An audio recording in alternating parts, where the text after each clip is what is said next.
Bonjour à tous. Alors, il est 16h04. Je vois que vous êtes assez nombreux à nous avoir rejoints. Donc, je suis très contente de vous accueillir pour notre meet-up dédié au vélo partagé. Alors, pour commencer, je vais me présenter brièvement. Je m'appelle Léa, je suis chargée d'affaires publiques chez QCIT et je suis accompagnée aujourd'hui de Thomas, qui est notre business developer. Alors, pour information, notre dernier meet-up s'est tenu en juillet dernier et il portait plutôt sur la piétonisation. Si ce sujet vous intéresse, je vous invite à aller regarder le replay qui est disponible sur notre site internet. Peut-être quelques mots sur les aspects pratiques du déroulé aujourd'hui. Donc, on a prévu le même format que pour le dernier meet-up, à savoir une quinzaine de minutes pour chaque présentation par intervenant. Du coup, n'hésitez pas à poser vos questions dans la boîte de chat de Zoom qui se trouve en bas de l'écran.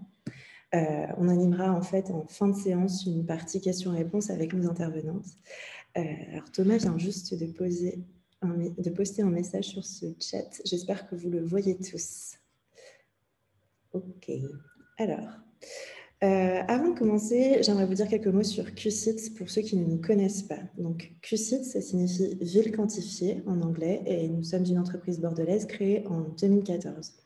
Notre mission, notre souhait, c'est vraiment de contribuer à rendre les villes plus agréables, efficaces et durables. Et pour ça, on va modéliser les comportements humains grâce à l'intelligence artificielle. On a aujourd'hui deux cas d'usage principaux à notre technologie, à savoir la mobilité et l'aménagement urbain.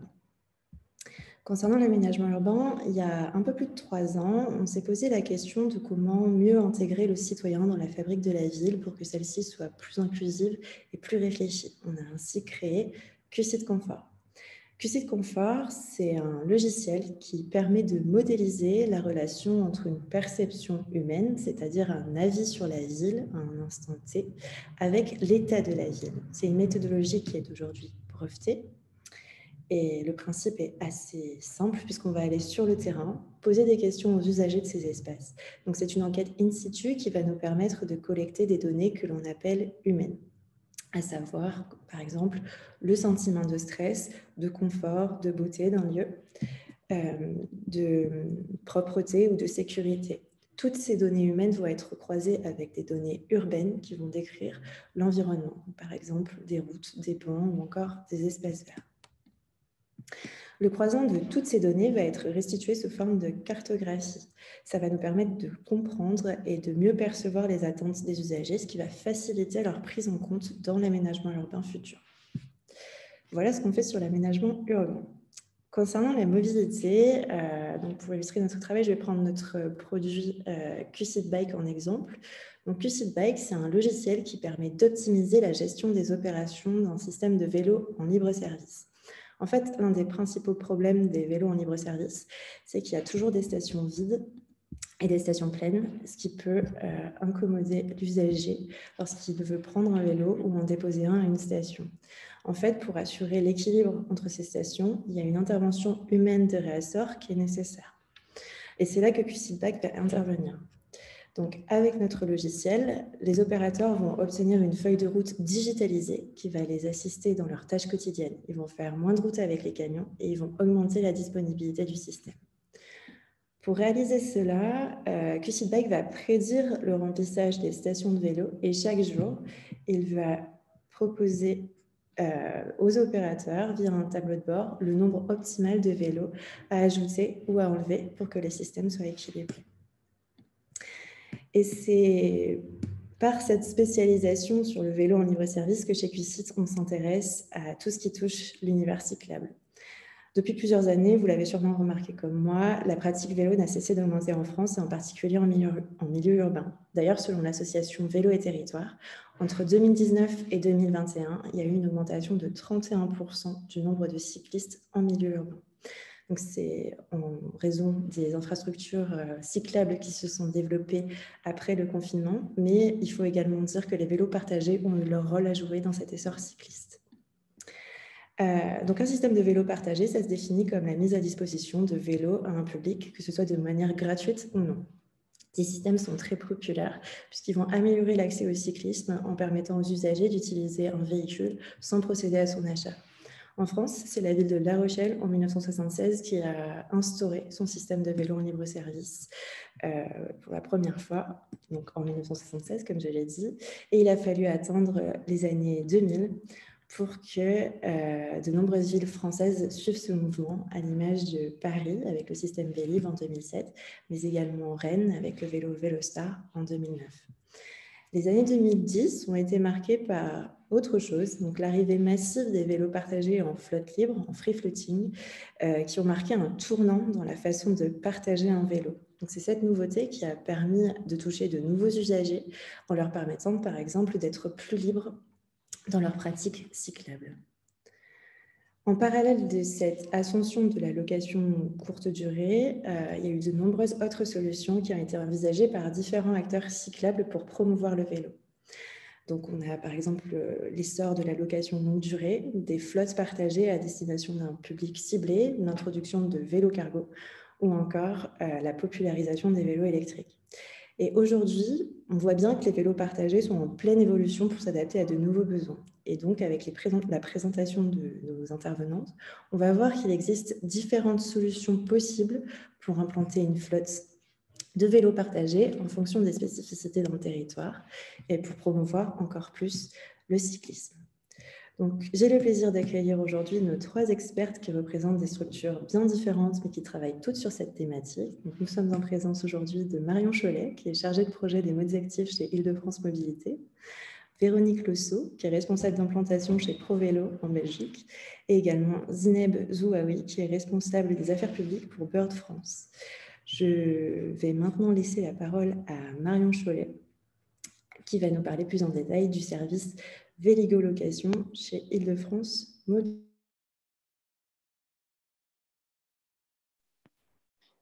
Merci Léa, bonjour à tous. Alors moi je vais vous parler de Véligo Location, qui est un service de location longue durée de vélos assistance électrique que l'on a déployé en Île-de-France. Alors est-ce que le contrôle va marcher? Ça y est. Alors.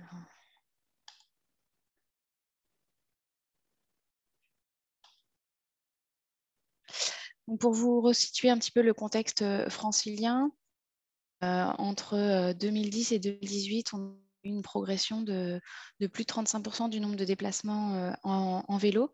Donc ça, ce sont des données issues de l'enquête Global Transport qui sont menées par Île-de-France Mobilité en partenariat avec l'Omnil et la DRIEA.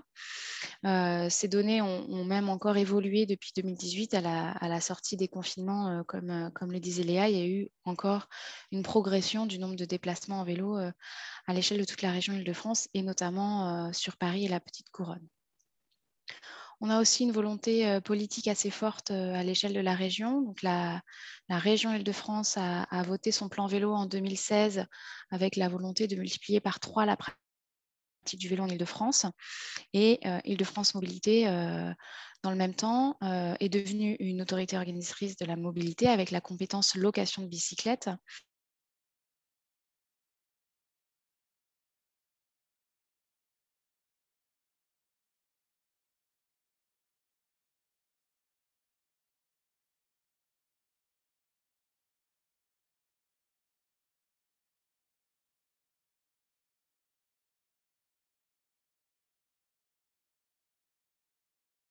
Et une politique cyclable qu'on souhaitait développer plusieurs mois, donc ce qu'on appelle de longue durée.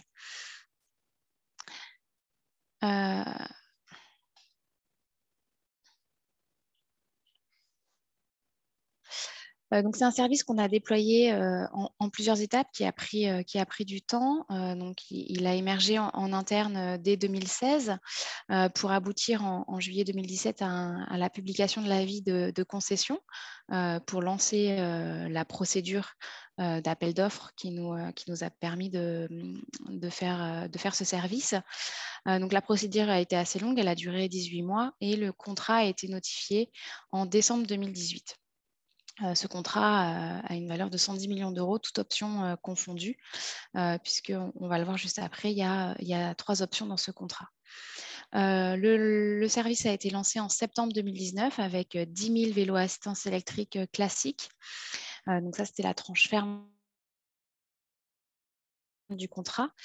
Très vite, on s'est rendu compte qu'on allait être à court de vélos pour plusieurs raisons. En décembre 2019, en Ile-de-France, il y a une grande grève des transports, ce qui a fait que Véligo Location a remporté un franc succès auprès des franciliens.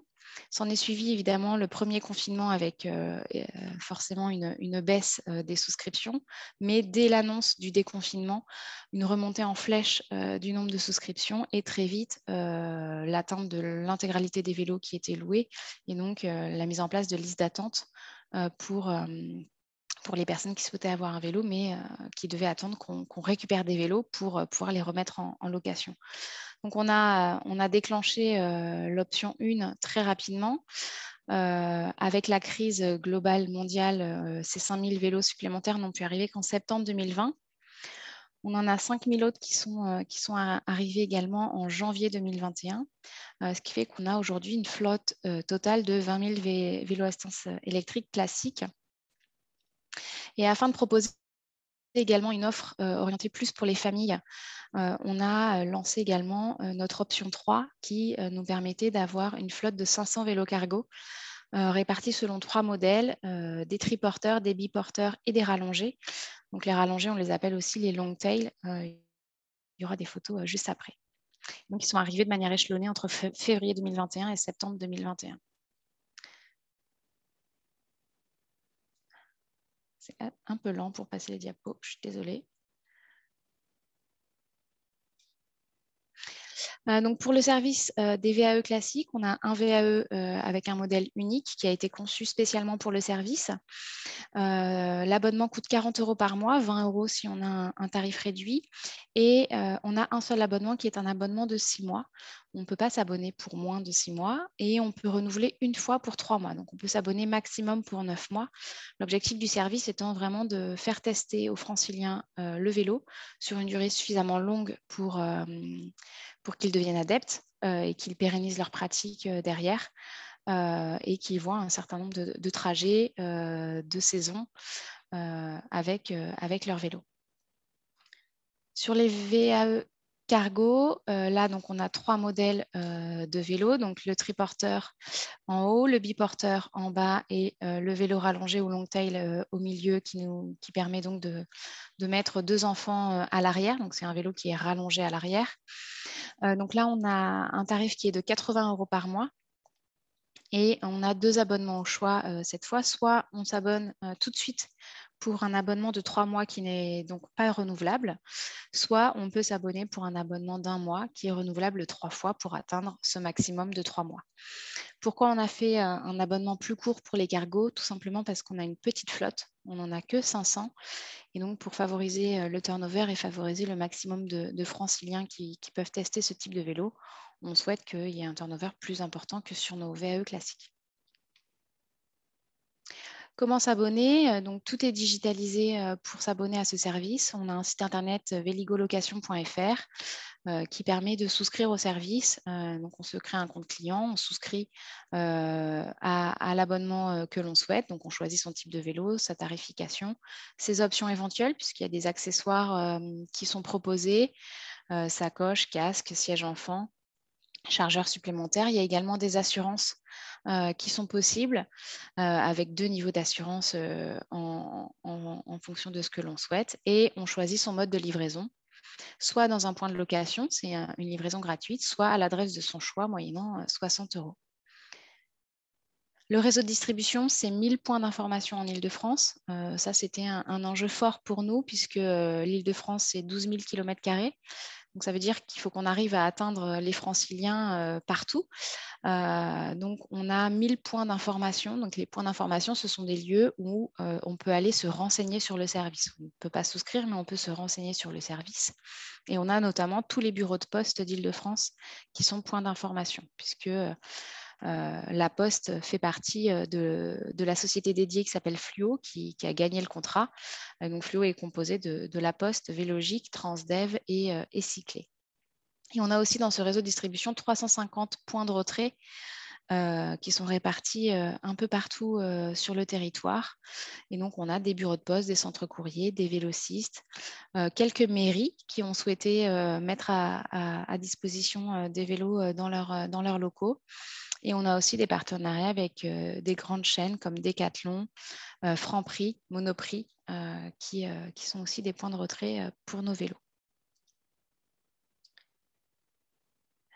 Pendant la location, l'entretien et la réparation se fait également via le service. Donc, si on a un problème, on peut appeler le CRC, donc le Centre Relation Client, pour faire un premier diagnostic par téléphone et ensuite organiser une maintenance, soit chez un vélociste partenaire qui est formé par nos équipes, soit à l'emplacement de son choix via le service de maintenance mobile.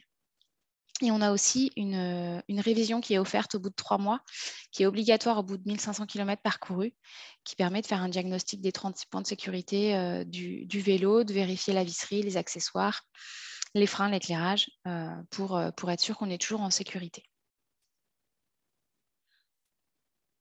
En termes de promotion et de communication du service, c'est un peu comme le réseau de distribution. Il faut qu'on arrive à atteindre tout le monde. Donc, il y a une grosse communication qui est faite sur les réseaux sociaux et sur le web. On a quelques campagnes d'affichage sur l'espace public qui ont été réalisées, notamment au lancement et à la rentrée dernière, avec des grandes campagnes d'affichage, notamment dans les réseaux de transport. Des publicités web, radio, sur les réseaux sociaux ou le web et même depuis quelques jours sur la télévision. On compte aussi beaucoup sur nos collectivités locales. On a 1300 communes en Île-de-France et donc on compte aussi sur elles pour diffuser l'existence de ce service auprès de leurs citoyens. Donc on leur a mis à disposition un kit de communication qui est téléchargeable sur le site internet, qui est personnalisable pour informer tous les Franciliens. On a des animations qui sont organisées sur site en divers lieux du territoire. Fluo est sollicité par des collectivités, parfois par des centres commerciaux, des entreprises, pour venir faire des animations. Et puis, il y a aussi l'animation Ma semaine à Véligo, qui est un partenariat avec des entreprises. Le principe, c'est qu'on leur prête 10 Véligo pendant une semaine pour qu'ils aient 10 salariés qui testent pendant une semaine et on espère les convaincre en une semaine pour qu'ensuite ils s'abonnent et ils ont une petite réduction. Où est-ce qu'on en est aujourd'hui avec nos abonnés? Donc aujourd'hui, on a à peu près 48 200 personnes qui ont bénéficié d'un Véligo classique. Donc on va bientôt dépasser la barre des 50 000 qui va être un peu un chiffre phare. Donc aujourd'hui, on a 60% d'hommes qui ont plutôt entre 25 et 34 ans, qui habitent principalement à Paris ou en Petite Couronne, qui prennent majoritairement des abonnements avec assurance et qui bénéficient du plein tarif, ce qu'on appelle tarifs normaux. C'est le plein tarif à 40 € par mois. Sur les cargos, on a 1500 abonnés depuis le lancement. Donc, je vous rappelle, les cargos ont été lancés de manière échelonnée entre février et septembre 2021. Là, à l'inverse, on a une majorité de femmes. Ça, c'est surtout inversé, parce qu'au départ, on avait essentiellement des hommes, mais avec l'arrivée du rallongé, ça s'est inversé. Et maintenant, on a plus de femmes qui louent nos cargos. Elles sont un petit peu plus vieilles que les abonnés des VAE classiques, puisque c'est plutôt des personnes âgées entre 35 et 44 ans, qui habitent également principalement à Paris en Petite Couronne et qui prennent également majoritairement une assurance et pas d'accessoires. Donc aujourd'hui, on a un fort succès du service. On a des taux de location qui sont élevés. Actuellement, on a près de 80% de la flotte qui est louée alors qu'on est tout juste au début du printemps. Donc, on a fait un très bon hiver sur la location de nos vélos. On a tous nos vélos cargo qui sont loués. avec des listes d'attente. Alors en ce moment, il y en a un petit peu, ça varie, hein, puisque par moment, on a beaucoup de vélos qui rentrent et donc la liste d'attente se réduit d'un coup. Voilà, la liste d'attente varie en fonction des mois.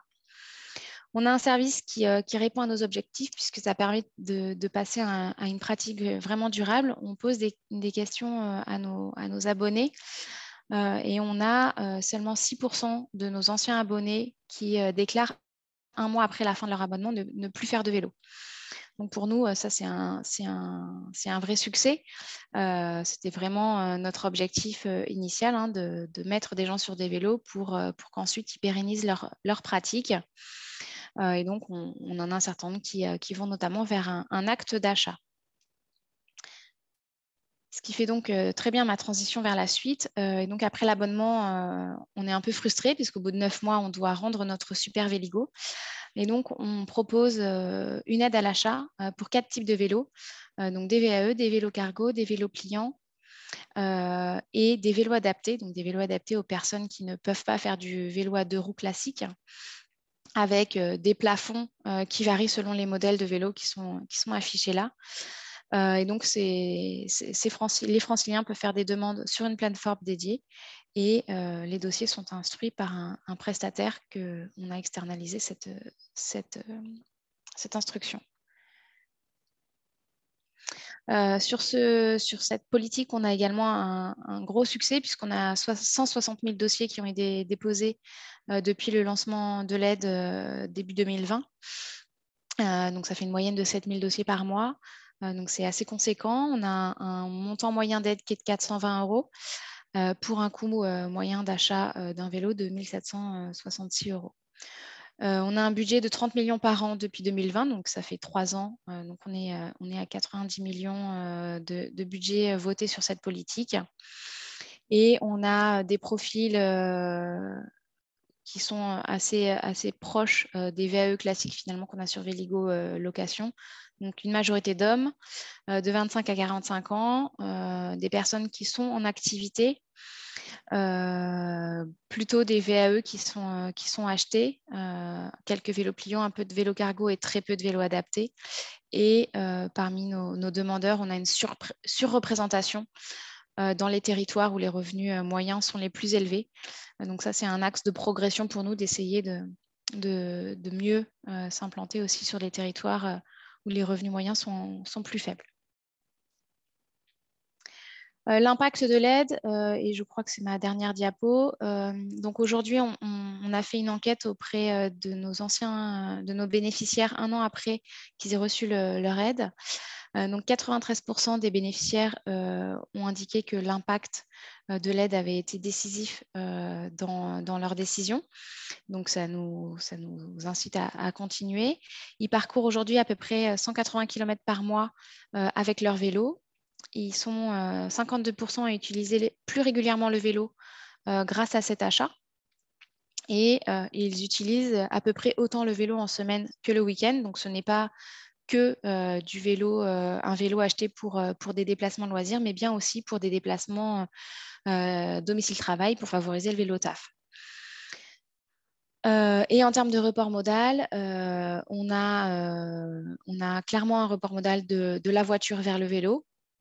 On a aussi un report modal des transports en commun vers le vélo et notamment dans la zone centre de l'Île-de-France et encore plus fortement dans Paris où en fait cette politique permet de désengorger un petit peu le métro, ce qui permettra à terme de retrouver aussi un peu de confort dans nos rames de métro. Et donc voilà, j'en ai fini avec ma présentation. Et mes coordonnées si vous souhaitez, si vous avez des questions complémentaires. Merci beaucoup.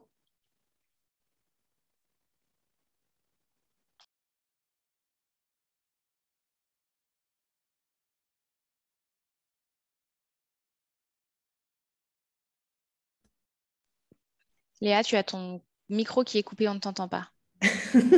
D'accord, pardon, excusez-moi.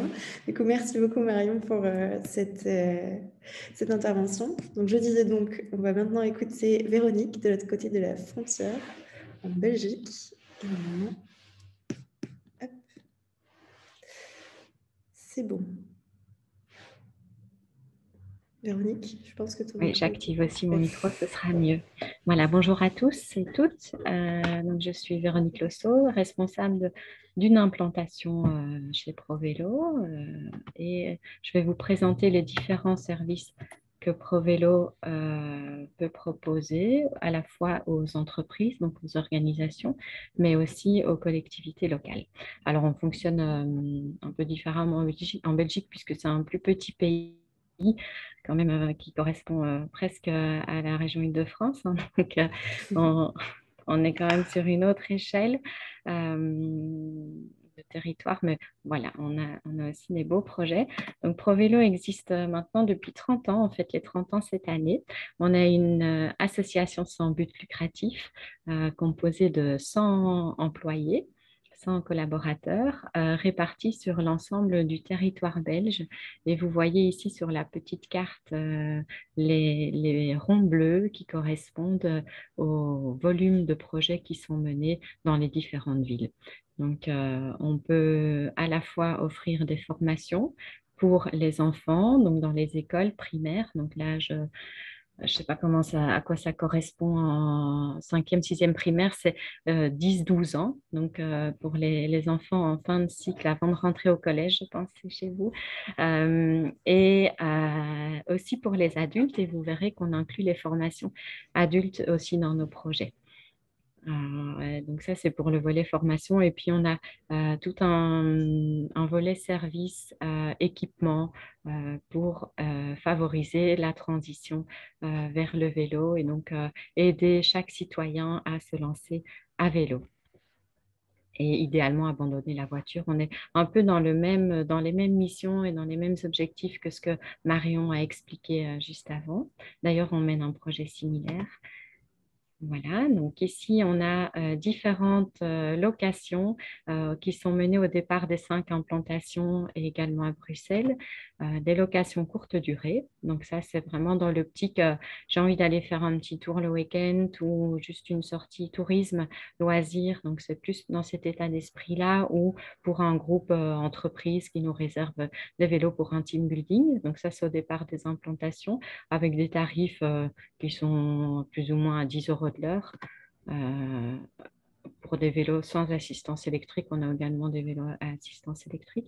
Les locations longue durée, donc ça, c'est exactement le même principe que ce que Marion expliquait précédemment. Donc, on développe des partenariats avec les villes dans lesquelles ProVélo est implanté. Donc, par exemple, ici à Mons, donc qui est plus proche de la frontière française, on a actuellement, l'échelle est vraiment beaucoup plus petite, hein, donc on a 140 vélos, 141 même, puisqu'on a un vélo aussi long tail, donc avec le châssis plus long. Et on a, je vois le commentaire, mais ça ne me concerne pas directement.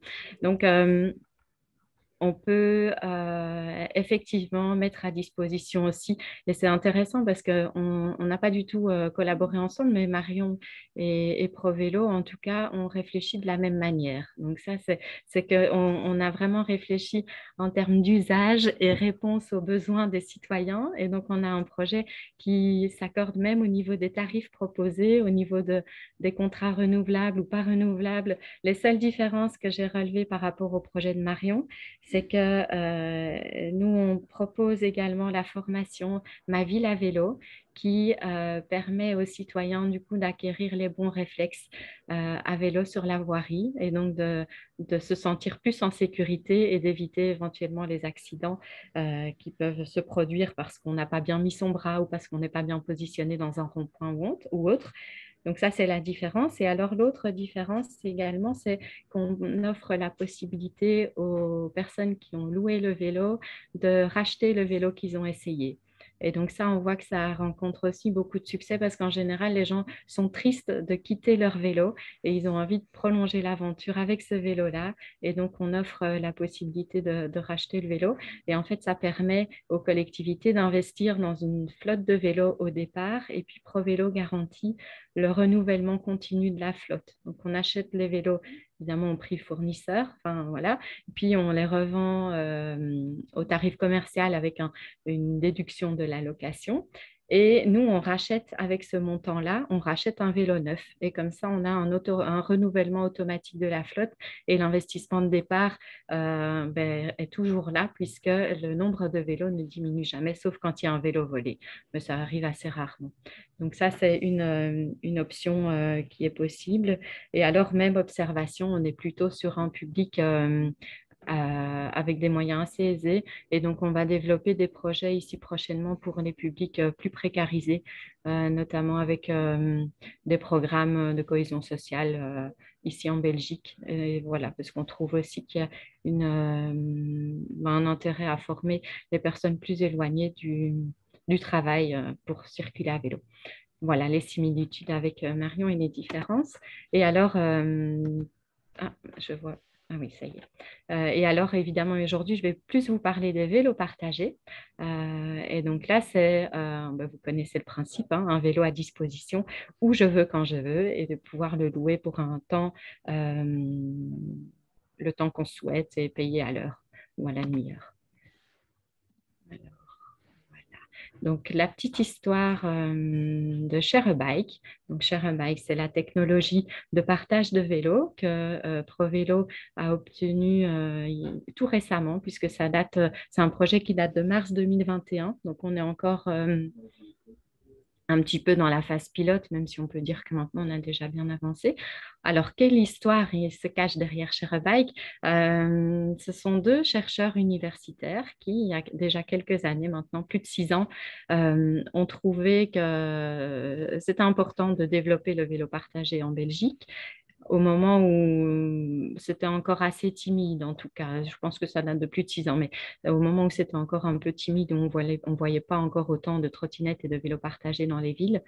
Et donc, ils ont imaginé une application, ils ont étudié les besoins, les usages et ils ont développé ça pendant plusieurs années. Ils ont été chercher des fonds publics. Donc, il y a eu un subside de la Wallonie principalement et ProVélo était partenaire du projet, parrain en tout cas du projet dès le début. Donc, les universités de Namur et de Mons restent porteurs de ShareABike, propriétaires de ShareABike et ProVélo a pu obtenir une licence d'exploitation à ce moment-là, en mars 2021, pour lancer un projet en collaboration avec eux. Donc, ShareABike s'adresse aux organisations, donc les grosses entreprises ou même les petites, qui souhaitent mettre à disposition une flotte de vélos partagés, puisqu'ils peuvent... on peut installer l'application même sur des vélos qui existent déjà au sein des organisations. Donc, on vient installer le système sur les vélos déjà existants. Pour les villes de petite et moyenne taille, alors notre objectif n'est pas de concurrencer les grosses sociétés de vélos partagés, mais plutôt de s'adapter aux besoins des communes plus rurales, donc plutôt partir parfois dans les Ardennes belges, dans des petites communes qui souhaitent quand même mettre à disposition des citoyens une dizaine de vélos partagés. Donc, on répond à ce besoin-là. Évidemment, c'est un projet qui demande un budget pour assumer les coûts de l'achat de vélos, de mise à disposition. Donc, ce n'est pas le même système que les gros prestataires qui débarquent dans les grandes villes et qui, grâce aux recettes de l'utilisation du vélo, peuvent faire fonctionner leur système. Ici, il y a une intervention financière de la part des collectivités. Et puis, c'est pour tout type de vélo, puisqu'on a un système qui permet, grâce à 2 cadenas intelligents différents, donc un cadenas intelligent de type cale-roue, que vous connaissez si vous connaissez bien les vélos, donc de type cale-roue, et un autre cadenas type les petits cadenas de casier, donc simplement un cadenas, et qui permet d'être lié à une chaîne et du coup de fixer n'importe quel vélo, donc y compris les vélos cargo et autres. Donc on peut complètement s'adapter, mettre à disposition aussi des vélos pour enfants, des VTT, et encoder tout ça dans le système sous diverses formes. Alors, on a aussi la possibilité de définir plusieurs zones de fin de location. Donc, ce que les chercheurs universitaires voulaient éviter à tout prix, c'est que les vélos soient disposés n'importe où dans les villes au moment où l'usager termine sa location. Et donc, on définit dans le système des zones de fin de location virtuelles qu'on vient quand même rendre visible en ville. Et donc, nous, on encourage les villes à simplement mettre une zone au sol bien définie. Et donc, les usagers sont obligés de terminer leur location dans ces zones-là. On peut en avoir qu'une de quelques mètres carrés et on peut en avoir à l'infini. Alors, l'avantage, le gros avantage de... Ah, tu veux parler, Léa?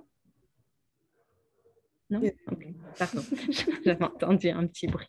Pardon. Le gros avantage de Sharebike, et donc ça, on ne se lance pas des fleurs puisque ce n'est pas nous qui avons conçu l'application, hein, mais c'est les fonctionnalités qui ont été inventées et imaginées par les chercheurs, puisqu'on se rend compte au fur et à mesure des entretiens, des échanges qu'on a avec les collectivités et les entreprises, que la possibilité de paramétrer chaque fonction et chaque usage est vraiment bien faite puisque on peut choisir par type de vélo et par organisation si c'est payant, si c'est pas payant. On peut encoder des extensions mail dans le système pour rendre l'utilisation beaucoup plus rapide. Donc, si vous êtes par exemple provelo.org, l'extension mail de provelo.org est encodée dans le système, ça veut dire que tous les employés de Provelo seront automatiquement validés comme utilisateurs des vélos pour Provelo. Et donc, c'est toutes des choses comme ça qui facilitent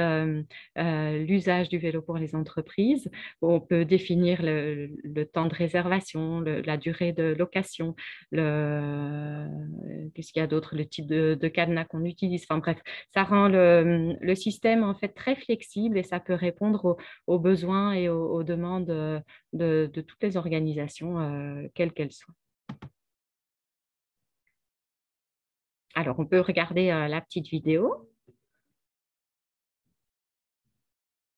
Il n'y a pas le son. Je crois que normalement, c'est une petite musique, hein. Mais donc, je vais commenter la vidéo pour que vous voyez ce qui se passe, mais c'est bien expliqué, hein. Donc là, c'est ma collègue Juliette qui télécharge l'application. Donc, elle est disponible évidemment sur Android et sur l'App Store.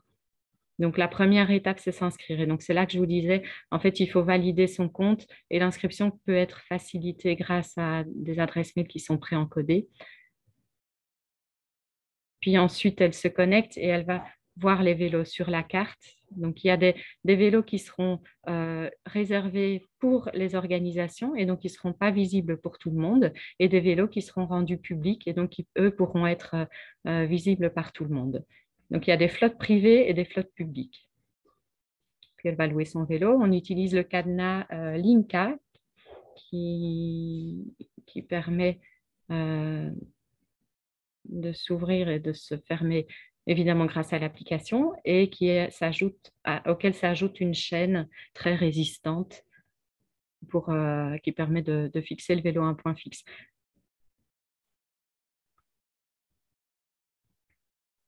Voilà, donc là, elle est partie pour sa petite course.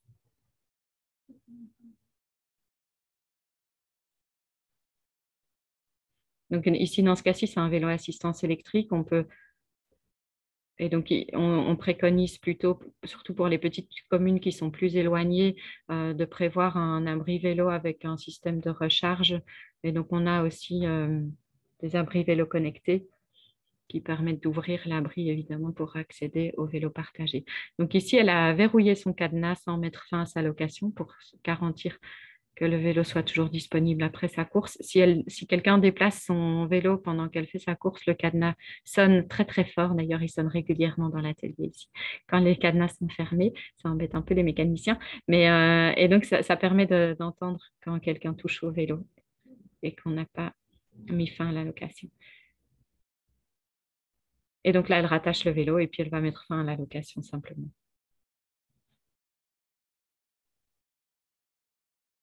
Donc, à chaque fois, ça nécessite évidemment de retourner dans l'application pour verrouiller le cadenas. Ici, Linka a amélioré encore le système de cadenas et donc on a une chaîne qui rentre directement avec un petit embout qui rentre dans le cadenas. On va bientôt adapter la vidéo de présentation, mais c'est tout récent. On vient de les recevoir. Voilà.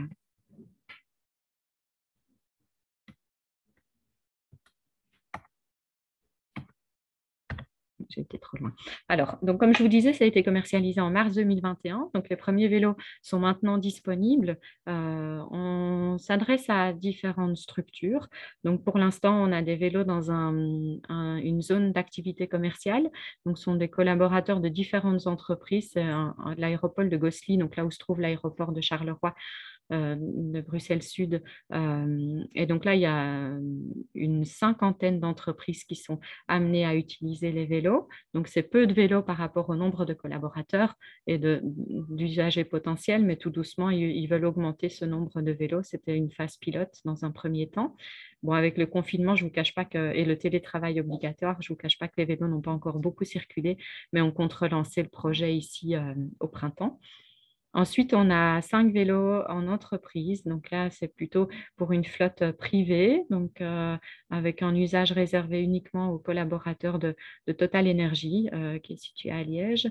On va lancer tout prochainement les premiers vélos, vraiment dans l'espace public, donc vélos sans assistance électrique et vélos avec assistance électrique dans une ville située près de Liège. Et puis, on a aussi des vélos dans un centre de coworking. Donc là, évidemment, ça s'y prête bien puisque chaque participant du coworking abonné du coworking peut, du coup, grâce à un abonnement, bénéficier des vélos. Et puis, on vise aussi un public étudiant, évidemment, au travers des universités. Et donc, on espère voir aussi le projet dans les universités de Gembloux se concrétiser. Alors, Share a Bike, c'est aussi d'autres services. Donc, comme je vous disais, on peut, au sein de ProVélo, on a une équipe d'environ 50 formateurs qui sont déployés sur l'ensemble du territoire et donc qui peuvent aussi offrir des formations. Et donc, on encourage les collectivités et les entreprises au moment du lancement du projet à offrir une formation aux employés pour qu'ils acquièrent les bonnes habitudes en fait et qu'ils diffusent aussi une belle image de l'entreprise puisqu'en général, les vélos sont personnalisés et donc le logo de l'entreprise est là, donc c'est bien que les usagers renvoient une belle image. Alors, un entretien au top, évidemment, les mécaniciens de ProVélo, mais on les a depuis 30 ans, donc ce n'est pas tous les mêmes, il y en a qui sont partis quand même, mais on a toujours cette expérience puisque c'est un service qui est né avec ProVélo, qui a fait naître ProVélo en tout cas. Et donc, on est là pour garantir aussi l'aspect mécanique. Et puis, les vélos personnalisés, on a l'habitude de choisir les couleurs avec la ville et de les personnaliser à 100%. En fonction des besoins toujours. Et puis, on a aussi un partenariat avec un fournisseur d'abri vélo et on peut rendre l'abri vélo connecté parce que si évidemment la porte ne s'ouvre pas, les vélos partagés ne pourront pas être partagés. Et donc, on propose une solution de recharge et d'ouverture automatique de l'abri vélo. Voilà. Donc, ça, c'était pour Share a Bike. Pour l'instant, le projet n'est pas commercialisé en France puisque la licence d'exploitation pour ProVélo est limitée à la Belgique. Et donc, éventuellement, on serait intéressé de collaborer avec un opérateur français qui aimerait bénéficier de la licence d'exploitation pour le territoire français, pourquoi pas, et qui a les équipes mécaniques et chargées de projet pour prendre en charge la suite de Share a Bike sur le territoire français. On reçoit des demandes, hein, donc, mais on n'est pas capable de mener ça en France.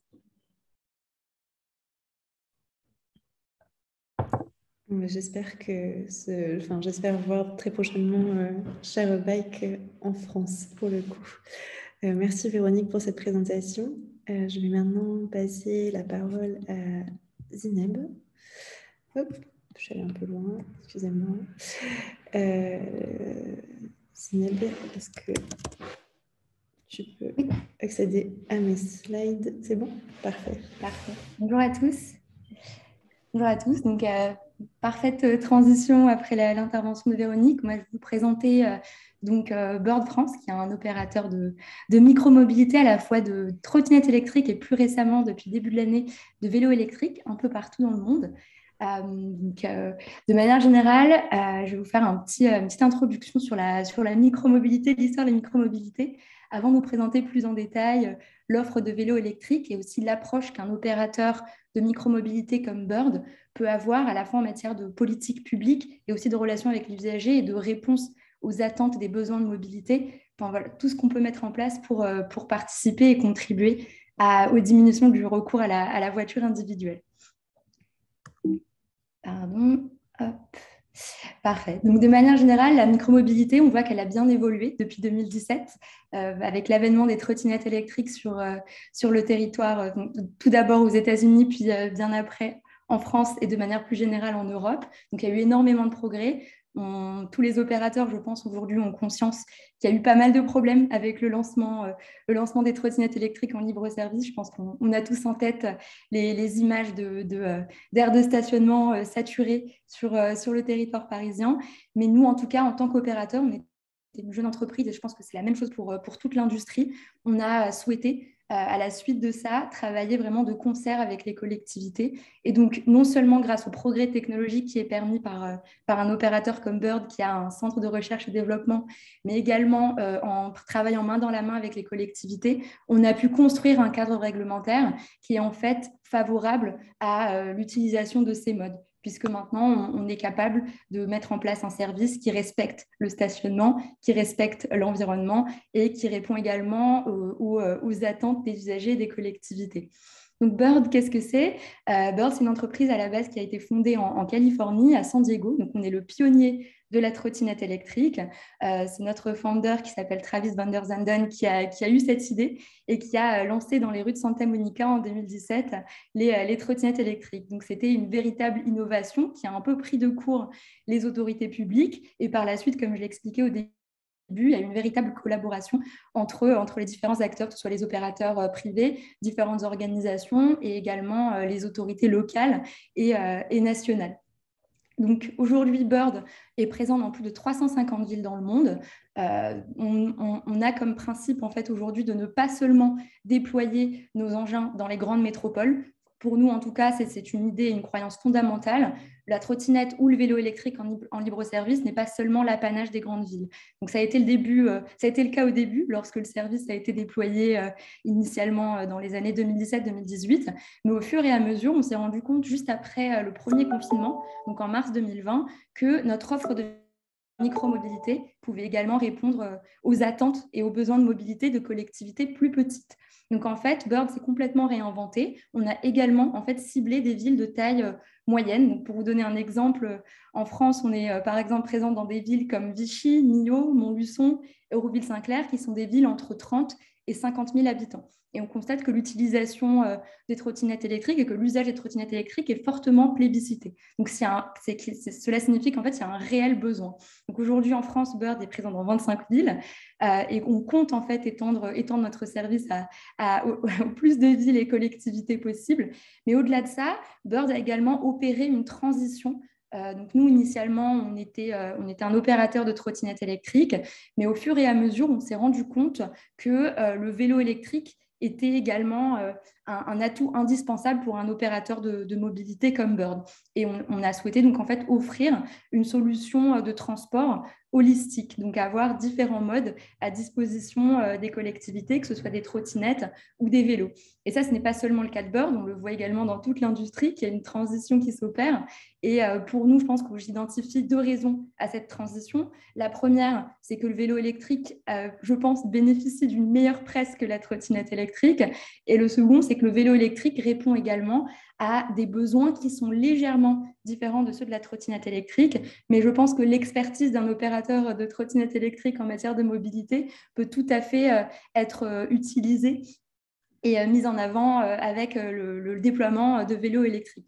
Donc aujourd'hui, Bird est présent depuis janvier 2021 dans une dizaine de villes pour les vélos électriques et on compte bien évidemment étendre et proposer notre service à tout type de collectivité, dans tout type de pays. Donc, là, je vais vous présenter en fait l'approche que Bird peut avoir en matière de micromobilité pour toutes les collectivités qu'elle sert, que ce soit en France ou dans le monde. Et cette approche est en fait la même. On peut avoir la même approche que ce soit pour le vélo ou la trottinette électrique. De manière générale, notre approche, en fait, elle repose sur trois piliers fondamentaux. Le premier qui est ce qu'on appelle, nous, en interne, une ville apaisée, dans le sens où on veut faire en sorte que la solution de mobilité qu'on propose soit acceptée par tous et respecte le domaine public. Pour nous, c'est fondamental. Le second, bien évidemment, c'est le développement durable, qui, je pense, est indispensable, puisque on veut proposer des villes qui sont décarbonées. Donc, le fait de proposer un service qui est respectueux de l'environnement est évidemment indispensable. Et enfin, le troisième pilier qu'on veut porter et qui, je pense, fait un peu la différence chez Bird, c'est que nous, au-delà d'offrir en fait un service de micromobilité, on va également au plus proche des attentes des habitants et des usagers dans les villes dans lesquelles on opère. Donc, bien évidemment, on propose des tarifications adaptées à tout type de public, mais au-delà de ça, c'était une approche assez inédite dans le secteur des micromobilités, c'est qu'on mène des consultations publiques auprès des usagers pour avoir leur retour concernant leurs besoins et ensuite partager les résultats aux collectivités. Et cette démarche, je vous montrerai un exemple avec la consultation publique qu'on a menée à Marseille après 2 ans d'opération dans la prochaine slide, mais cette démarche est pour moi une véritable valeur ajoutée. Bien évidemment, sur le volet ville apaisée, le stationnement, je pense qu'aujourd'hui, tous les opérateurs sont d'accord. Pour moi, il n'y a plus vraiment de free floating. On est plus entre le vélo à station d'attache et le free floating. On propose une solution qui est en fait fondée sur le géoréférencement par GPS, c'est-à-dire qu'un utilisateur ne peut pas terminer sa course en dehors des emplacements identifiés. Donc ça, c'est vraiment pour moi fondamental. C'est une approche qui va permettre le développement et l'acceptabilité de ces modes doux qui, lors de leur avènement dans les années 2017-2018, posaient un petit peu problème. Et donc, c'est la raison pour laquelle, là, je vais vous présenter la consultation publique qui a été menée à Marseille. Donc ça, pour moi, ça démontre en fait, c'est un exemple, un vrai cas d'étude de l'approche qu'on peut avoir en matière de micromobilité avec nos collectivités partenaires. Donc là, c'est un extrait, ce que vous pouvez voir sur l'écran, c'est un extrait des résultats de la consultation. L'objectif de cette consultation était triple en fait. Le premier, c'était de collaborer avec les différents usagers, les collectivités pour l'identification des différents emplacements de stationnement à travers tout le territoire de Marseille. Donc, on a mené ce sondage auprès de plus de 2000 personnes pour cartographier la ville et travailler avec nos équipes et sur la base des données d'utilisation qu'on a pu collecter pendant 2 ans de service pour proposer en fait à la ville de Marseille une cartographie complète avec tous les emplacements de stationnement obligatoires qu'on souhaitait mettre en place pour tous les modes, que ce soit vélo ou trottinette électrique. Le second objectif, bien évidemment, c'était de récolter en fait l'avis des Marseillais sur leur usage, l'usage qu'ils faisaient de la trottinette électrique. Puisque nous, on a voulu déconstruire ce stéréotype qui en fait montrait que la trottinette était un gadget. Et je pense que ce sont des retours que j'ai pu avoir après différentes réunions avec différentes collectivités. La trottinette souffrait d'une très mauvaise image et on a vraiment voulu démontrer qu'elle répondait à un véritable besoin de mobilité. Donc, c'est la raison pour laquelle on a mené cette consultation. Et comme vous pouvez le voir, la plupart des personnes qu'on a interrogées, donc sur les types d'usage, on remarque que seulement 5% des personnes qui ont répondu à cette consultation citoyenne affirmaient utiliser la trottinette électrique exclusivement pour des raisons ludiques. Nous, ce qu'on entend par raison ludique, ce sont des personnes qui vont utiliser une trottinette pour se balader, mais sans forcément avoir besoin de se déplacer d'un point A à un point B. Donc, on constate en fait que la trottinette électrique sur le territoire marseillais répondait à des besoins essentiels de mobilité, que ce soit pour se rendre vers leur lieu de loisir, en complément d'un autre moyen de transport, pour se rendre à l'université ou au travail. Donc, il y a un véritable, je pense, en tout cas, cette étude démontre qu'il y a une véritable utilité à la trottinette électrique. Et à titre d'exemple, on a mené la même consultation dans d'autres villes françaises, dont Bordeaux, et on a réalisé que les résultats étaient plutôt similaires. La plupart des personnes qu'on a interrogées, on était environ peut-être à moins de 10%. Des gens qu'on avait interrogés utilisaient la trottinette électrique pour des raisons exclusivement ludiques. Donc, on voit bien qu'il y a un réel besoin et que la trottinette et bien évidemment le vélo répondent à un besoin essentiel de micromobilité. Ça, c'était pour l'exemple marseillais. Donc après, voilà, s'être intéressé et s'être plongé sur le volet trottinette électrique, sur lequel je pense qu'on a une expertise qui est avérée, on a souhaité en fait transitionner, comme je l'ai expliqué au début, vers le vélo électrique.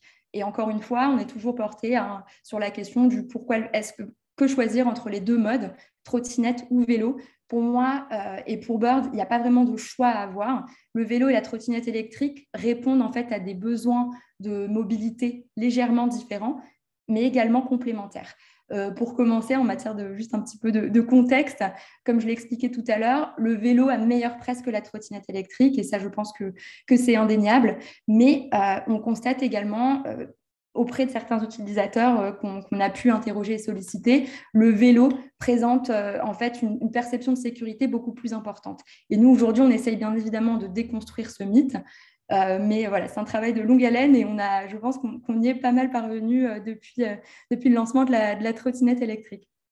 Au-delà de ça, bien évidemment, c'est pour répondre à un besoin en fait, des collectivités qui ont directement exprimé le fait de vouloir des vélos électriques sur leur territoire et pas seulement des trottinettes. Et je pense qu'elles ont pointé du doigt un élément important que je présenterai tout à l'heure. De manière générale, trottinette ou vélo, quelle différence on peut constater? Donc nous, on a différents experts en matière de mécanique et de maintenance en interne pour vous présenter un petit peu l'enjeu opérationnel qui, je pense, est important pour un acteur de mobilité qui opère des dizaines de milliers de véhicules à travers le monde. On constate qu'il y a une plus grande facilité de réparation d'une trottinette comparé à un vélo électrique. Et c'est la raison pour laquelle l'industrie de la micromobilité s'est plus facilement tournée vers la trottinette dans ses débuts que vers le vélo électrique, puisque tout simplement, si on regarde le nombre de pièces détachées entre un vélo et une trottinette, il y a beaucoup moins de pièces détachées sur une trottinette électrique. Donc c'est beaucoup plus agile et beaucoup plus flexible d'opérer une flotte de trottinettes électriques qu'une flotte de vélos électriques. Mais bien évidemment, le vélo présente tout autant d'avantages qui vont compenser ces contraintes, je dirais, de maintenance et d'opération, et ces contraintes de maintenance et ces contraintes d'opération. Et bien évidemment, le véritable avantage du vélo, c'est qu'il présente en fait il permet en fait de faire des distances plus grandes puisque son autonomie kilométrique est beaucoup plus importante que celui de la trottinette électrique. Donc, là, on va passer aux usages en vélo et trottinette électrique. Donc, j'ai analysé en interne les différentes données qu'on a en fait en matière d'usage des trottinettes et d'usage des vélos. On constate de manière très claire qu'un trajet moyen en trottinette électrique dure environ 15 minutes, alors que par exemple pour un vélo, on est entre 25 et 30 minutes. Donc, ça veut dire qu'il parcourt des distances plus grandes. Sur une ville comme Rome, on a constaté que le vélo électrique allait plus loin dans la métropole de Rome que par rapport aux trottinettes électriques qui sont beaucoup plus utilisées en centre-ville ou ponctuellement avec des différents centres multimodaux. Alors que le vélo électrique, les personnes auront plus tendance à partir du centre, du cœur de ville, vers des zones un peu plus excentrées où il y a beaucoup moins d'offres de transport. Donc ça, c'est les premières analyses qu'on a pu extraire sur les différences entre vélo et trottinette. Mais également, et c'est ce que je pense c'est extrêmement important, on le voit aussi, il y a un véritable écart générationnel entre l'usage de la trottinette et l'usage du vélo. L'âge moyen chez Bird, en tout cas d'un utilisateur de vélo électrique, est autour de 35-40 ans.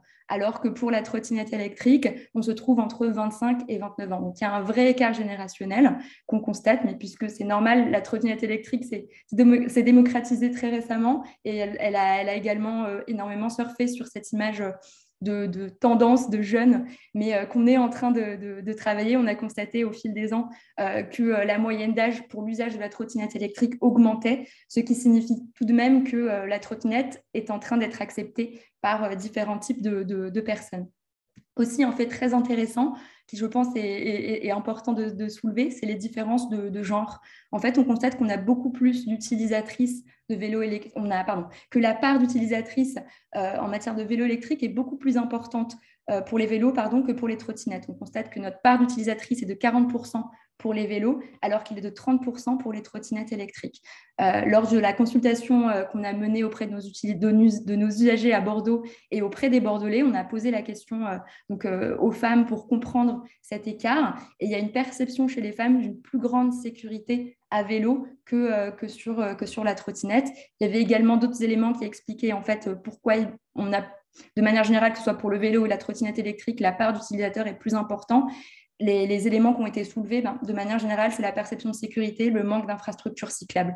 Donc, en fait, que ce soit pour les vélos ou les trottinettes, il y a un effort à faire, je pense, au niveau des collectivités pour mettre en place de plus en plus d'infrastructures cyclables. Enfin, deux autres éléments qui peuvent aussi, je pense, être importants. On constate, par exemple, qu'un utilisateur, avant d'aller, s'il cherche un véhicule, que ce soit un vélo ou une trottinette, il va chercher sur sa carte, sur l'application Bird, son véhicule, on va constater que sa propension à marcher pour trouver un véhicule est plus grande pour un vélo. Ça veut dire que pour le vélo, l'utilisateur est prêt à marcher plus loin, puisque de manière générale, il va faire des trajets plus longs. Donc, il est prêt à marcher un peu plus qu'en trottinette électrique, où les trajets vont être plus courts.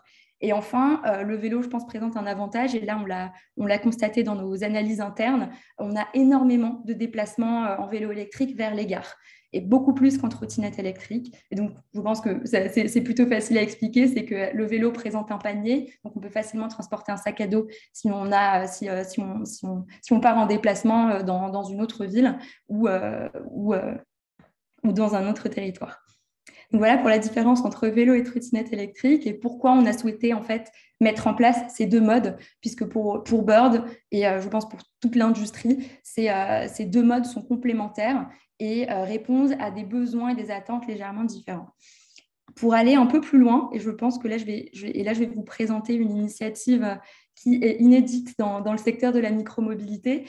On n'a pas simplement voulu offrir notre offre de micromobilité en matière de vélo électrique, on a également voulu intégrer les offres de vélos partagés publics qui sont disponibles dans différents pays. Donc, on a souhaité rendre accessibles les offres de mobilité alternatives à la voiture sur une seule et même application, et pas seulement les offres de Bird en matière de vélo ou de trottinette, mais également les offres de vélos partagés. Donc là, par exemple, c'est l'image de V-Cube à Bordeaux. Donc, on a décidé de faire cette intégration. Je pense que c'est une approche inédite qui permet de montrer toutes les offres, et on a souhaité faire cette démarche pour une raison, c'est d'avoir sur une seule et même application différents modes, et également faire de la sensibilisation auprès de notre communauté d'utilisateurs qui est assez important, et promouvoir de manière générale l'usage des micromobilités. Donc, comme vous pouvez le voir ici, on est en train de développer cette fonctionnalité de manière massive. On l'a démarré en décembre 2020. Aujourd'hui, on est dans plusieurs villes. Aux États-Unis, on est dans au moins 6 villes. En Europe, aujourd'hui, on est dans 4 villes. Et on a également intégré d'autres opérateurs privés dans 2 villes en Italie. Et on est vraiment, en tout cas, l'approche qu'on souhaite avoir aujourd'hui, c'est au-delà du service qu'on peut proposer, c'est avoir une application qui propose des modes de transport holistiques. Donc, comment ça marche? C'est très simple. Bird va faire une intégration des données qui sont en fait disponibles publiquement et accessibles à tous. Et n'importe quel opérateur peut faire cette intégration sur son application. Donc là, comme vous pouvez le voir sur la carte, c'est un screenshot de l'application Bird. On met à disposition les engins Bird, mais également les différentes stations des vélos à station d'attache.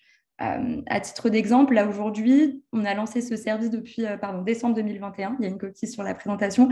Depuis décembre 2021, on est à plus de 10 000 accès sur toutes les villes qu'on couvre aujourd'hui. C'est environ une dizaine.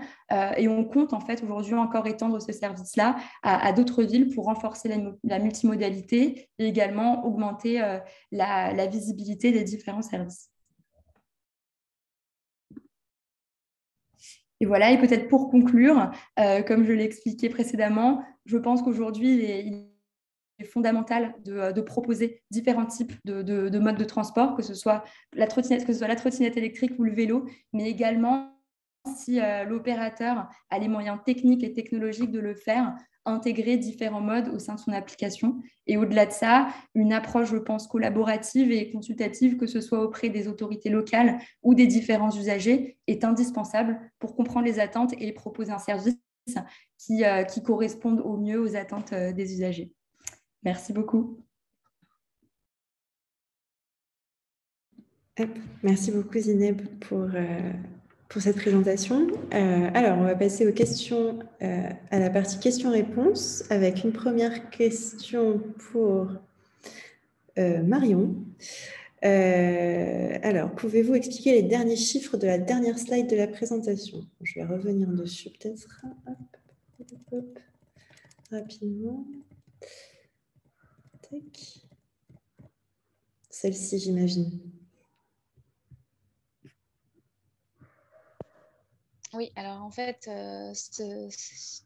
ce petit graphique met en avant une question qui a été posée sur les habitudes de déplacement avant l'achat du vélo et après l'achat du vélo. Donc, en fait, ce qu'on comprend, c'est que, donc en jaune, c'est la part d'utilisation du mode avant l'achat, et en vert, c'est après l'achat. Donc, on avait une utilisation du vélo de 14% avant achat, de 31% après achat. Donc, on a une augmentation de 17 points.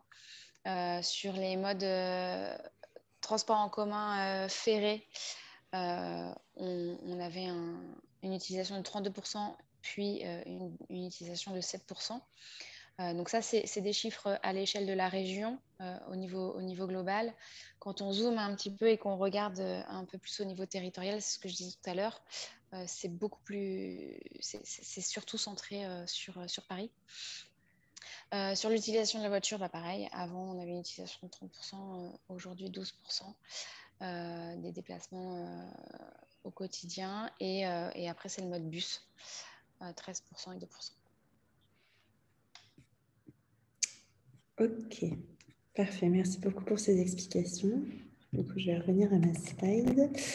Et en attendant, j'ai une question pour Zineb, plusieurs questions même, en une, qui est quels moyens de déplacement sont remplacés par la trottinette et avez-vous des chiffres sur ce sujet?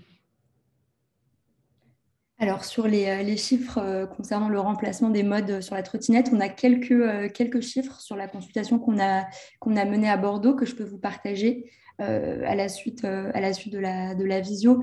Mais de manière générale, on n'a rien de très précis encore. Tous les opérateurs aujourd'hui travaillent sur l'analyse du report modal. Aujourd'hui, à Bordeaux, ce qu'on a pu constater, c'est que la plupart des personnes qui utilisent, qui plébiscitent l'usage de la trottinette électrique sont majoritairement des personnes qui utilisent énormément les transports en commun. Donc ça, c'est des chiffres pour Bordeaux. Ensuite, sur les personnes qui remplaceraient l'utilisation de la voiture pour la trottinette électrique, on a eu des retours sur la consultation menée en mars 2021 qui disait qu'un utilisateur sur deux déclarait avoir remplacé un trajet en trottinette électrique par un trajet en voiture. Mais le sujet du report modal demande un peu plus de travail statistique. Et là, on est en train de travailler sur ce rapport-là. Et dès qu'il est prêt, je vous partagerai les informations. Il y avait une deuxième question, il me semble. Il y avait une deuxième question. C'était quels reports modaux se sont opérés, mais je suppose que tu viens d'y répondre. Donc, en revanche, j'ai une question pour Véronique. Du coup, comment se positionne Sharebike par rapport aux autres opérateurs de vélos partagés? Ok, je l'ai brièvement expliqué tout à l'heure, mais je peux compléter. Donc, on agit sur deux aspects. Donc, d'abord, on peut répondre à des demandes de toutes petites flottes, même à partir de 2 vélos. Et puis, on travaille aussi sur l'achat du vélo, puisqu'on essaye de respecter aussi des règles en écologie, puisqu'on travaille plutôt avec des fournisseurs de vélos belges et on choisit des vélos qui seront durables dans le temps. Et donc, ça permet à la fin du projet de revendre les vélos éventuellement à des citoyens, puisque on peut retirer le cadenas intelligent, le remplacer par un simple cadenas cale-roue et refaire circuler ce vélo pour d'autres usages. Et donc, on reste dans un projet d'économie circulaire qui, pour ProVélo en tout cas, est très important. Ok, merci beaucoup. Alors, j'ai beaucoup de questions pour Zineb, dont une. Vous parlez de déconstruire le mythe de la plus grande sécurité à vélo. Sur quelles données vous appuyez-vous pour déconstruire ce que vous considérez comme un mythe? Oui, pardon, merci pour la question. Les données sur lesquelles nous, on s'est basé, c'est les rapports d'incidents qu'on reçoit de la part de nos utilisateurs et des personnes qui auraient rencontré ou présenté un accident pour lequel ils auraient besoin d'être couverts. Sur la trottinette électrique aujourd'hui, sur les différents rapports d'accidentologie qui ont été publiés, on constate en fait qu'il n'y a pas eu de distinction faite entre les propriétaires privés d'EDP, donc de trottinettes électriques, et ceux qui ont subi des accidents en circulant sur une trottinette qui était en libre service, donc qui appartenait à différents opérateurs. Ce qu'on constate, notamment dans plusieurs communes, c'est que les propriétaires de trottinettes privées vont beaucoup moins respecter les règles de circulation, puisque par exemple la vitesse n'est très facilement débridable. Donc on peut constater plusieurs personnes, différents individus en trottinette électrique qui peuvent circuler à plus de 25 km/h. Je pense qu'aujourd'hui, il y a eu bien évidemment, et c'est très malheureux, différents incidents et accidents en trottinette électrique auprès d'opérateurs de micromobilité, mais je pense qu'il y a une véritable étude qui doit être menée pour bien distinguer les EDP privés et les EDP qui sont mis à disposition des usagers par des opérateurs de micromobilité. Ok, merci beaucoup pour cette réponse très claire. J'ai une question pour Marion.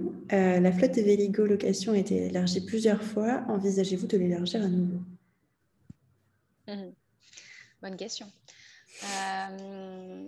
Alors ça, c'est des choses sur lesquelles on réfléchit aujourd'hui. Est-ce que ce sera l'élargissement de Véligo Location? Je peux pas vous le dire. En septembre dernier, le conseil d'administration d'Île-de-France Mobilité a voté l'élargissement du nombre de vélos assistance électrique mis à disposition auprès des franciliens. Donc aujourd'hui, on en a 20 500. La nouvelle délibération demande à ce qu'on déploie 20 000 nouveaux vélos. Sur le moyen dont on va déployer ces 20 000 nouveaux vélos, aujourd'hui, on n'a pas encore la réponse. On lance une étude, on a lancé une étude pour défricher un petit peu ce sujet et voir comment on va réussir à déployer ces 20 000 vélos, pour qui, selon quelle durée. On explore un petit peu toutes les possibilités avant de pouvoir prendre une décision et de lancer concrètement les projets. Ok, merci beaucoup. J'ai une autre question pour Zineb. Est-ce que Bird peut proposer ses services de location en s'intégrant dans l'application MaaS des collectivités qui en possèdent une? Alors, si j'ai bien compris la question, ce serait mettre le service de Bird sur l'application MaaS d'une collectivité, c'est bien ça? Oui. Oui. Alors, je vais pas répondre comme ça sans demander validation. Tout ce que je peux dire, c'est qu'on a clairement la capacité technologique de le faire. Donc, après, ce sera forcément au cas par cas. On n'est pas forcément fermé, mais on a la capacité technologique de le faire. Ok. J'ai une autre question pour toi. Décidément, ce sujet-là pose beaucoup de questions. Alors, est-il possible de louer un V-Cube à Bordeaux depuis l'application Bird? C'est un peu sur le même thème. Tout à fait. Alors, pour la location de véhicules, aujourd'hui, on peut juste se connecter si on clique sur l'icône, on va avoir le nombre de véhicules à disposition. Puis ensuite, on va être redirigé vers l'application de l'opérateur. À terme, et là, par contre, ça nécessite une intégration plus poussée et potentiellement l'accord des différents responsables pour faire cette intégration-là. Mais encore une fois, la capacité technique existe, mais aujourd'hui, on est simplement limité à visibiliser l'offre existante. Ok, alors je vois qu'on a répondu quasiment à toutes les questions. Du coup, je vais en poser une pour toi, Zineb, encore une fois. Où est-ce que vous allez réaliser des consultations citoyennes sur la mobilité, du coup? Quelles sont les prochaines villes que Bird envisage? Alors, essentiellement, dans la plupart des villes où on opère aujourd'hui, parce que nous, ça nous permet d'avoir des retours concrets Nous, on a lancé une expérimentation, on a des informations en matière de données, mais on n'a pas forcément le retour direct des usagers. Donc là, ce serait dans les villes dans lesquelles on est actuellement en France et peut-être d'autres également en Europe, mais c'est une approche qui a véritablement fait ses preuves, notamment à Marseille et aujourd'hui à Bordeaux, et on souhaite vraiment étendre cette pratique à toutes les villes dans lesquelles on se trouve. Ok, merci beaucoup. Alors, je crois qu'il n'y a pas d'autres questions pour le moment. Donc, je propose que l'on conclue sur les mots de Zineb. Donc, j'en profite pour remercier nos 3 intervenants pour la qualité de leur présentation. Pour la suite, nous allons faire une petite synthèse de ce qui a été dit aujourd'hui avec la vidéo et elle sera envoyée aux participants ou à ceux qui ne pouvaient pas participer aujourd'hui mais qui souhaitaient avoir le replay. Dans ce petit résumé, s'il y a d'autres questions qui émergent pendant que je parle, nous y répondrons. Et nous sommes également en train de réfléchir au thème de notre prochain meet-up. Donc, je pense que la thématique tournera également autour de la mobilité urbaine. Donc, n'hésitez pas si vous souhaitez approfondir certains sujets liés au vélo. On sera ravis de proposer un thème de meet-up là-dessus. Et donc, n'hésitez pas à nous envoyer des suggestions sur ce chat ou même sur nos réseaux sociaux pour des suggestions de thèmes. Voilà, je vous remercie pour votre présence aujourd'hui et puis très bonne journée à vous et à très bientôt. Léa, merci tout le monde. Merci, au revoir. Au revoir. Au revoir.